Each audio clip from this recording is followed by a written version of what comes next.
সেদিন ভোর থেকে প্রচণ্ড বৃষ্টি হচ্ছিল। ছাদে জামা শুকিয়ে রাখা ছিল। আমি ছুটে গেলাম জামা নামাতে। ছাদ পিচ্ছিল হয়ে গেছে। হঠাৎ পা পিছলে গেল। আমি পড়ে যাচ্ছিলাম। প্রান্ত থেকে ঠিক সেই মুহূর্তে শ্বশুরই পেছন থেকে আমাকে ধরে ফেললেন। আমরা দুজন মেঝেতে পড়ে গেলাম। বৃষ্টিতে আমরা দুজনই ভিজে একসা। আমি তার বুকের উপর পড়েছিলাম। আমাদের মুখ খুব কাছাকাছি। কয়েক সেকেন্ড কেউ নড়লাম না। আমার হৃদস্পন্দন তার বুকে অনুভব করছিলাম। হঠাৎ তিনি আমার কানের কাছে মুখ এনে খুব আস্তে ফিসফিস করলেন, আমি তোমাকে বাঁচালাম, এখন তুমি আমার। আমি উঠে দাঁড়াতে গেলাম, কিন্তু তিনি আমার হাত ধরে রাখলেন। বৃষ্টিতে ভিজতে ভিজতে বললেন, শোনো, আমি আর লুকিয়ে রাখতে পারছি না। প্রতিদিন তোমাকে দেখে নিজেকে সামলাই। তোমার হাসি, তোমার কথা, সবকিছু আমাকে পাগল করে দেয়। আমি তার হাত থেকে নিজের হাত ছাড়াতে চেষ্টা করলাম, কিন্তু তিনি ছাড়লেন না। চোখে চোখ রেখে বললেন, আমি জানি তুমিও অনুভব করো। আমার চোখে তাকালে তোমার মুখ লাল হয়ে যায়। তুমি যখন আমার জন্য খাবার দাও, তোমার হাত কাঁপে। বৃষ্টির শব্দে তার কথা প্রায় শোনা যাচ্ছিল না, কিন্তু পরের কথাগুলো স্পষ্ট শুনলাম।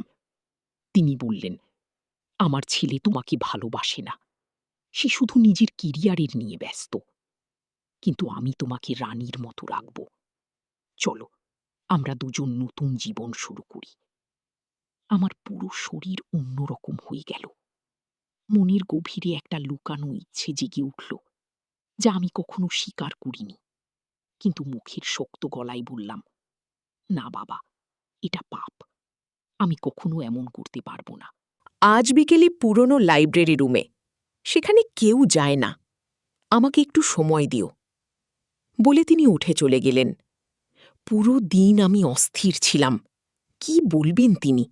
আমার কি করা উচিত? সন্ধ্যায় যখন সবাই নিজের কাজে ব্যস্ত, আমি চুপচাপ লাইব্রেরি রুমে গেলাম। সুব্রতবাবু সেখানেই দাঁড়িয়েছিলেন, জানালা দিয়ে বাইরে তাকিয়ে। আমাকে দেখে বললেন, এসো, বসো। আমি বসলাম, মাথা নিচু করে। তিনি আমার সামনে চেয়ার টেনে বসলেন। তারপর একটা পুরনো কাগজের প্যাকেট আমার হাতে দিলেন। এটা খুলো।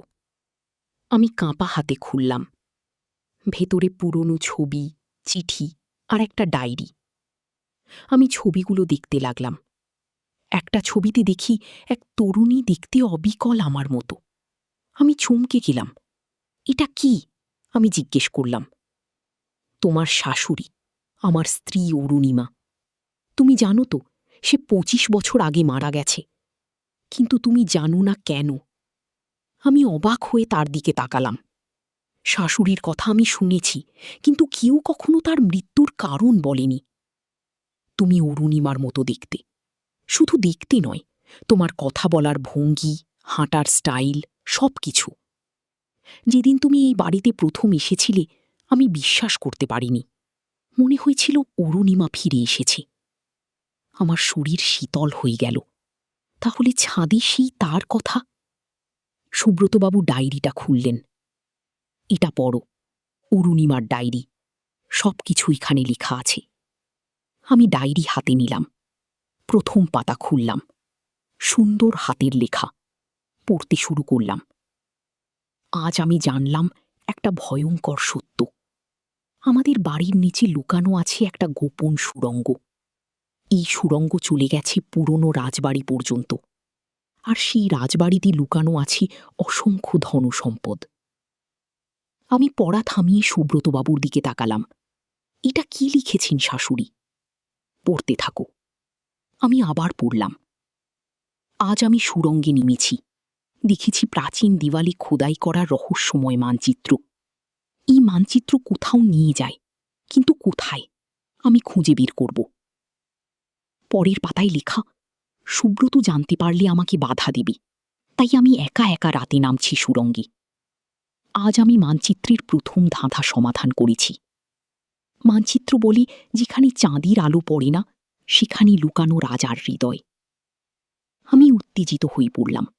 এটা তো একটা রহস্যের গল্প, একটা সত্যিকারের গুপ্তধনের খোঁজ।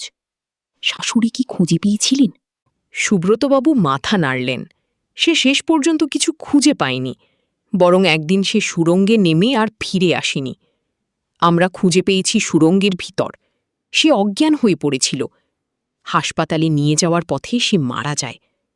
ডাক্তাররা বলেছিল হার্ট অ্যাটাক, কিন্তু আমি জানি সে সুড়ঙ্গি কিছু দেখেছিল যা তাকে ভয়ে পাইয়ে দিয়েছিল। কিন্তু এইসব আমাকে কেন বলছেন? আমি জিজ্ঞেস করলাম। কারণ তুমি অরুণিমার মতো। আমি বিশ্বাস করি তুমিই পারবে সেই রহস্যের সমাধান করতে। অরুণিমা যা পারেনি, তুমিই তা শেষ করতে পারবে। ছাদে আমি তোমাকে যা বলেছিলাম তা শুধু পরীক্ষা ছিল। আমি দেখতে চেয়েছিলাম তুমি কতটা সাহসী, আর তুমি প্রমাণ করেছ তুমি দৃঢ়চেতা। আমি হাঁপ ছেড়ে বাঁচলাম, তাহলে সেটা সত্যি ছিল না। কিন্তু এই রহস্য, এই গুপ্তধন, আমি কিভাবে বিশ্বাস করব এইসব সত্যি? সুব্রতবাবু উঠে দাঁড়ালেন। লাইব্রেরির একটা বইয়ের তাক সরালেন। পেছনে একটা গোপন দরজা। দরজা খুলে ভিতরে একটা সিঁড়ি দেখা যাচ্ছে। অন্ধকার নিচে নেমে যাচ্ছে। এসো, আমি তোমাকে দেখাই। আমি দ্বিধা করলাম, কিন্তু কৌতূহল আমাকে টানছিল। আমি উঠে দাঁড়ালাম। সুব্রতবাবু একটা টর্চ জ্বালালেন। আমরা সিঁড়ি দিয়ে নামতে শুরু করলাম। সিঁড়ি শেষ হলো একটা সুড়ঙ্গে। সরু ভিজা দেওয়াল, ছাদ নিচু। মাথা নিচু করে হাঁটতে হলো। টর্চের আলোয় দেখলাম দেওয়ালে প্রাচীন লিপি খোদাই করা। এগুলো কি? আমি জিজ্ঞেস করলাম। সংস্কৃত শ্লোক, রাজা প্রতাপাদিত্যের আমলের। ৩০০ বছর পুরনো এই সুড়ঙ্গ তৈরি করা হয়েছিল রাজার গুপ্তধন লুকানোর জন্য। আমরা হাঁটতে লাগলাম। প্রায় ১০ মিনিট পর একটা বড় কক্ষে পৌঁছালাম। দেওয়ালে মশাল জ্বালানোর জায়গা। সুব্রতবাবু একটা লাইটার বের করে মশাল জ্বালালেন। আলো ছড়িয়ে পড়তেই আমি অবাক হয়ে গেলাম। পুরো দেওয়াল জুড়ে খোদাই করা মানচিত্র, নানা ধরনের চিহ্ন, প্রতীক, আর মাঝখানে একটা বড় পাথরের টেবিল। টেবিলের উপর রাখা একটা প্রাচীন পাথরের বাক্স। এটাই সেই মানচিত্র যার কথা অরুণিমা লিখেছিল। সুব্রতবাবু বললেন। আমি কাছে গিয়ে মানচিত্র দেখলাম। জটিল ধাঁধার মতো একটা বড় বৃত্ত, তার ভিতর ৮টা ছোট বৃত্ত। প্রতি বৃত্তে একটা করে প্রতীক। চাঁদ, সূর্য, তারা, পানি, আগুন, মাটি, বাতাস, আর একটা অদ্ভুত প্রতীক যা আমি চিনতে পারলাম না। শাশুড়ি কত দূরে গিয়েছিলেন? আমি জিজ্ঞেস করলাম। সে প্রথম ৩টে ধাঁধা সমাধান করেছিল, কিন্তু চতুর্থটা সমাধান করতে গিয়ে সে আটকে যায়। আর তারপর সুব্রতবাবু থামলেন। তারপর সে বলেছিল, সুরঙ্গে কিছু একটা আছে, কোনো শক্তি, সে তাকে টানছিল, ভয় দেখাচ্ছিল। শেষবার যখন সে নেমেছিল, আমি তাকে বাধা দিয়েছিলাম, কিন্তু সে শোনেনি। বলেছিল প্রায় শেষ, আর একটু। কিন্তু সে ফিরে আসেনি। আমি নিচে নেমে দেখি সে অজ্ঞান। তার হাতে ছিল এই পাথরের বাক্স। সুব্রতবাবু টেবিলের উপর রাখা বাক্সটা দেখালেন। এটা খোলা যায় না। আমি অনেক চেষ্টা করেছি, কিন্তু এর কোনো চাবি নেই, কোনো তালা নেই। শুধু পানি, একটা গোল ছিদ্র। মনে হয় কোনো বিশেষ চাবি দিয়ে খুলতে হয়। আমি বাক্সটা হাতে নিলাম। ভারী পাথরের, প্রাচীন খোদাই। সামনে সত্যি একটা গোল ছিদ্র। আমি চোখ দিয়ে দেখলাম, ভিতরে অন্ধকার। আপনি চান আমি এই রহস্যের সমাধান করি? আমি জিজ্ঞেস করলাম। হ্যাঁ, আমি বুড়ো হয়ে গেছি, আমার আর শক্তি নেই, কিন্তু তুমি জবান, সাহসী। আমি জানি তুমি পারবে। অরুণিমার ডায়েরিতে সব সূত্র আছে। তুমি যদি ধৈর্য ধরে পড়ো, বুঝতে পারবে। আমি ডায়েরি আর বাক্স নিয়ে উপরে উঠে এলাম। সে রাতে ঘুম হলো না, পুরো ডায়েরি পড়লাম। অরুণিমা লিখেছেন বিস্তারিত, প্রতিটা ধাঁধার সূত্র, প্রতিটা সমাধানের পদ্ধতি। প্রথম ধাঁধা ছিল চাঁদের। যেখানে চাঁদের আলো পড়ে না, সেখানে লুকানো রাজার হৃদয়। অরুণিমা বুঝেছিল এর মানে সুরঙ্গের সবচেয়ে অন্ধকার জায়গা। সে খুঁজেছিল আর পেয়েছিল একটা গোপন কুলঞ্জি। সেখানে ছিল একটা লাল পাথর, হৃদয়ের মতো আকৃতির। দ্বিতীয় ধাঁধা ছিল সূর্যের। সূর্য যেখানে জন্ম নেয়, সেখানে লুকানো রাজার মুকুট, পূর্ব দিক। সুরঙ্গের পূর্ব দিকের দেওয়ালে লুকানো ছিল একটা সোনার টুকরো, মুকুটের অংশ। তৃতীয় ধাঁধা ছিল তারার। তারা যখন ঝরে, তখন খুলে রাজার দ্বার। এটা ছিল জটিল। অরুণিমা বুঝেছিলেন রাতে একটা নির্দিষ্ট সময় মানচিত্রের নিচে একটা গোপন দরজা খুলে যায়। সেই দরজা দিয়ে আরেকটা সুড়ঙ্গ। কিন্তু চতুর্থ ধাঁধা কি? পানির ধাঁধা। পানি যেখানে থেমে যায় সেখানে ডুবে আছে রাজার প্রাণ। এটার সমাধান অরুণিমা করতে পারেননি। আমি ভাবতে লাগলাম, পানি থেমে যায় কোথায়? ড্যাম? জলাশয়? না, রাজার প্রাণ মানে কি? প্রাণ মানে জীবন, জীবন মানে শ্বাস। শ্বাস বন্ধ হয় পানিতে। তাহলে হঠাৎ মনে পড়ল, সুড়ঙ্গের মাঝখানে একটা জায়গায় পানি জমেছিল, ছোট একটা পুকুরের মতো। আমি সিদ্ধান্ত নিলাম, পরের দিন সেখানে যাব। পরের দিন রাতে সবাই ঘুমিয়ে গেলে আমি চুপচাপ লাইব্রেরিতে গেলাম। সুড়ঙ্গে নামলাম, টর্চ জ্বালিয়ে এগোতে লাগলাম। সেই পানির জায়গায় পৌঁছালাম। পানি বেশ গভীর মনে হল। আমি জুতো খুলে পানিতে নামলাম। ঠান্ডা, হাঁটু অবধি পানি। আমি হাঁটতে লাগলাম। হঠাৎ পা কিছু একটায় ঠেকল। নিচে হাত দিয়ে দেখি একটা পাথরের বিদি। বিদির উপর কিছু একটা রাখা। আমি হাত দিয়ে তুললাম। একটা ছোট মূর্তি, রাজার মূর্তি, হাতে একটা চাবি। আমি উত্তেজিত হয়ে গেলাম। এটাই নিশ্চয়ই সেই চাবি, যা দিয়ে পাথরের বাক্স খোলা যাবে। আমি দ্রুত ফিরে এলাম কক্ষে। বাক্সটা হাতে নিলাম, চাবিটা ছিদ্র খুলাম। পুরোপুরি মিলে গেল।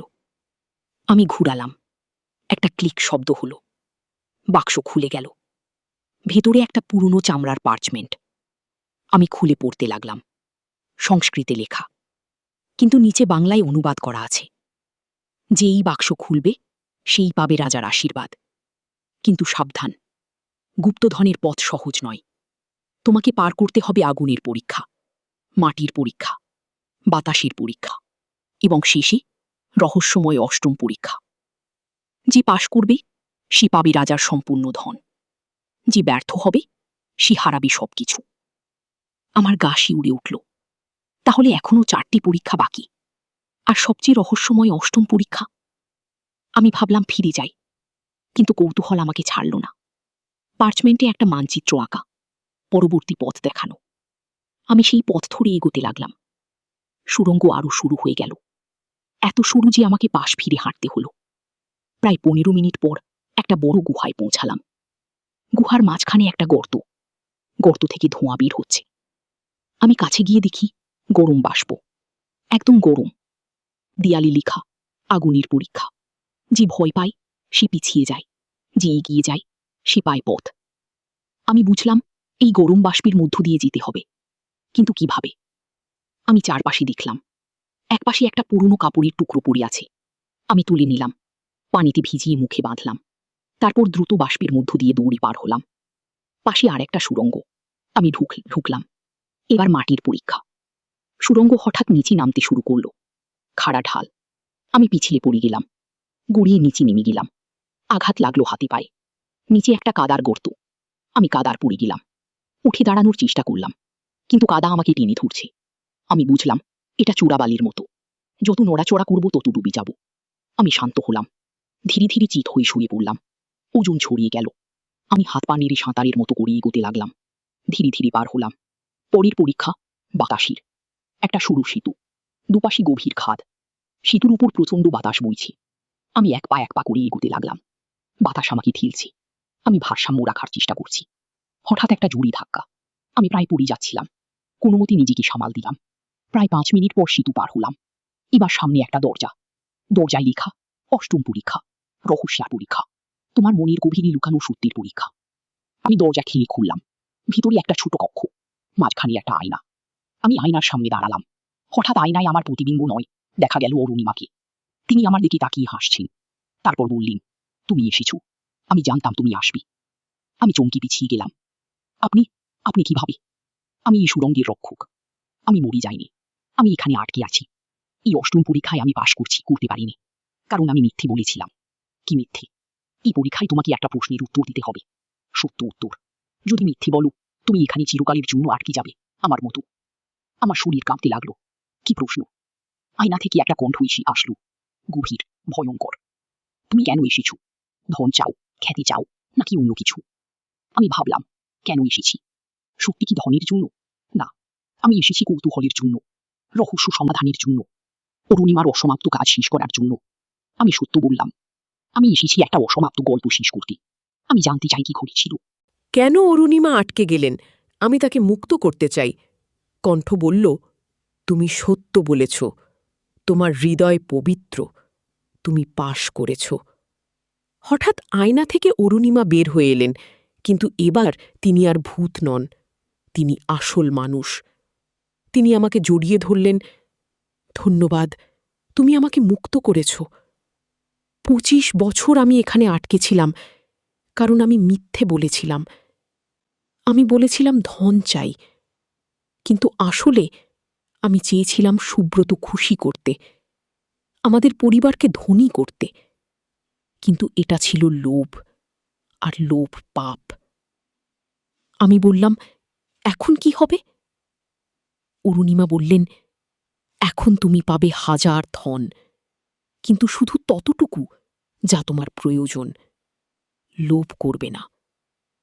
আয়নার পিছনে একটা দরজা খুলে গেল। আমরা ঢুকলাম। ভেতরে একটা বিশাল কক্ষ, মাঝখানে স্বর্ণমুদ্রা, রত্নপাথর, প্রাচীন অলঙ্কার। কিন্তু আমি শুধু একটা ছোট্ট থলি নিলাম, যথেষ্ট আমাদের পরিবারের প্রয়োজনের জন্য। অরুণিমা হাসলেন, তুমি বুদ্ধিমতী, চলো ফিরে যাই। আমরা ফিরে এলাম লাইব্রেরিতে। দেখি সুব্রতবাবু বসে আছেন। আমাকে দেখে উঠে দাঁড়িয়ে তারপর অরুণিমাকে দেখলেন। তার চোখ বড় হয়ে গেল। অরুণিমা, তুমি? অরুণিমা কাঁদতে লাগলেন। হ্যাঁ, আমি নীলিমা, আমাকে মুক্ত করেছে। সুব্রতবাবু অরুণিমাকে জড়িয়ে ধরলেন। 25 বছর পর তারা কাঁদছেন দুজনেই। আমি চুপচাপ বেরিয়ে এলাম। আমার কাজ শেষ। আমি একটা পরিবারকে পুনর্মিলন করিয়ে দিয়েছি, আর পেয়েছি একটা অভূতপূর্ব অ্যাডভেঞ্চারের অভিজ্ঞতা। পরের দিন সকালে সবাই অবাক হয়ে গেল। শাশুড়ি বেঁচে আছেন, তিনি ফিরে এসেছেন। আমরা সবাইকে বলেছি তিনি অসুস্থ হয়ে একটা দূরের গ্রামে চিকিৎসা নিচ্ছিলেন, এখন সুস্থ হয়ে ফিরেছেন। রাহুল আর পিয়া খুশিতে লাফাচ্ছে, তাদের ঠাকুমা ফিরে এসেছেন। রঞ্জিত অবাক কিন্তু খুশি, তার মা বেঁচে আছেন। আর আমি পেয়েছি একটা অবিশ্বাস্য গল্প, যেটা আমি কাউকে বলবো না, কারণ কেউ বিশ্বাস করবে না। কিন্তু আমি জানি এটা সত্য, আর এই সত্য আমাকে শক্তি দেবে সারা জীবন। রাতে খাওয়ার টেবিলে সবাই একসাথে বসেছি। অরুণিমা গল্প বলছেন তার চিকিৎসার কথা। সুব্রতবাবু হাসছেন, রঞ্জিত শুনছেন, রাহুল আর পিয়া মজা করছি। আর আমি শুধু দেখছি আমার পরিবারকে সুখী, একসাথে।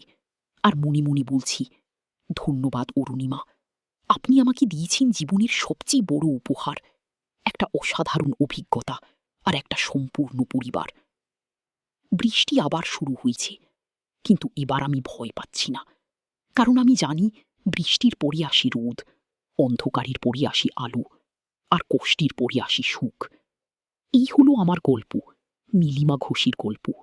একজন সাধারণ গৃহিণীর অসাধারণ অ্যাডভেঞ্চারের গল্প, একটা রহস্য সমাধানের গল্প, একটা পরিবার পুনর্মিলনের গল্প, আর সবচেয়ে বড় কথা, এটা একটা সাহস আর সত্যির গল্প, যেটা প্রমাণ করে যে কোনো মানুষ যে কোনো কিছু করতে পারে। শুধু দরকার বিশ্বাস, সাহস আর ভালোবাসা।